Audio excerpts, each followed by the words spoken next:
दोस्तों, क्या आप कभी सोच सकते हैं कि दिल्ली में भी कोई हॉन्टेड प्लेस हो सकती है?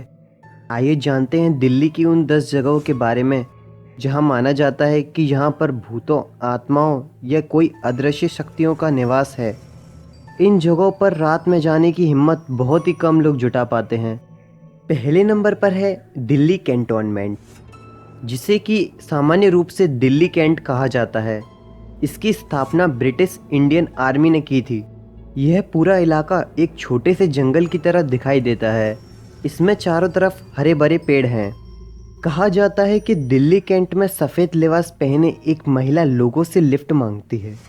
अगर आप आगे निकल जाते हैं तो ये महिला कार के जितना तेज भागकर पीछा करती है। बहुत से लोगों ने उसको देखने की बात कही है। हालांकि आज तक किसी इंसान को नुकसान पहुंचाने की कोई खबर नहीं है। लोगों का कहना है शायद ये किसी महिला ट्रैवलर की आत्मा है जिसकी मृत्यु इसी इलाके में हुई होगी।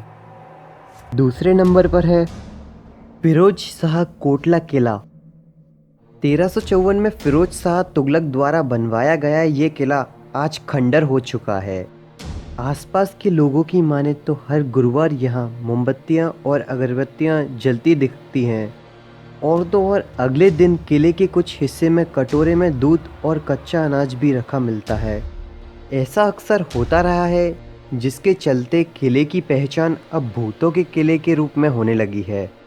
तीसरे नंबर पर है खूनी नदी रोहिणी।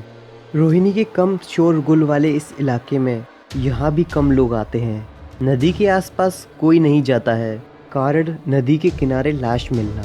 हत्या, आत्महत्या, दुर्घटना कारण चाहे जो हो, यहाँ नदी किनारे लाश मिलना आम बात हो गई है। इसी वजह से यहाँ के लोग इसे डरावनी जगह में लेते हैं। चौथे नंबर पर है मालचा महल। मालचा महल दिल्ली के दक्षिण इलाके के बिहड़ों में छुपा है। इसका निर्माण आज से 700 साल पहले फिरोज शाह तुगलक ने करवाया था। यह महल पिछले कई सदियों से वीरान रहने के कारण खंडर हो चुका था। इस खंडर हो चुके महल में 1985 में अवध घराने की बेगम अपने 2 बच्चों, 5 नौकरों और 12 कुत्तों के साथ रहने आई। इस महल में आने के बाद वे महल से बाहर नहीं निकली। इसी महल में बेगम विलायत खान ने 10 सितंबर 1993 को आत्महत्या कर ली थी। कहते हैं कि बेगम की आत्मा आज भी उस महल में भटकती है। 5वें नंबर पर है म्यूटिनिटी हाउस कश्मीरी गेट। यह हाउस 1857 में मारे गए सिपाहियों की याद में अंग्रेजों ने बनवाया था। यादें और साए अभी भी इस इमारत के आसपास रहते हैं, इसलिए इसे डरावना माना जाता है। भूली भत्यारी का महल झंडेवालान। यह महल किसी जमाने में तुगलक वंश का शिकारगाह हुआ करता था। इस महल का नाम भूली भत्यारी इसलिए देखभाल करने वाली महिला के नाम पर पड़ा है। अंधेरा होने के बाद यहाँ परिंदा भी पर नहीं मारता। अक्सर सुनाई देने वाली अजीबोगरीब आवाज़ें यहाँ माहौल को डरावना बना देती हैं। 7वें नंबर पर है संजय वन।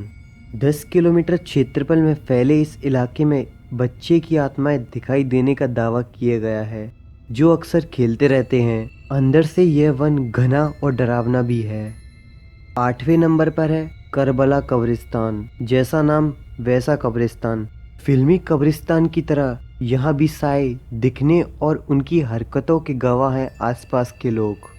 जमाली कमाली का मकबरा और मस्जिद मेहरौली। यह मस्जिद दिल्ली के मेहरौली में स्थित है। यहाँ 16वीं शताब्दी के सूफी संत जमाली और कमाली की कब्र मौजूद है। इस जगह के बारे में लोगों का विश्वास है कि यहाँ जिन रहते हैं। कई लोगों को इस जगह पर डरावने अनुभव हुए हैं। सूफी संत जमाली लोदी हुकूमत के राज कवि थे। इसके बाद बाबर और हुमायूं इस महल में राज करते थे। माना जाता है कि जमाली के मकबरे का निर्माण हुमायूं के राज के दौरान पूरा किया गया था। मकबरे में 2 संगमरमर की कब्र हैं, एक जमाली की और दूसरी कमाली की। जमाली कमाली मस्जिद का निर्माण 1528 से 1529 के बीच में हुआ था। यह मस्जिद लाल पत्थर और संगमरमर से बनी है। 10वें नंबर पर है खूनी दरवाज़ा। यहाँ बहादुर शाह जफर के 3 बेटों को अंग्रेजों ने मार डाला था।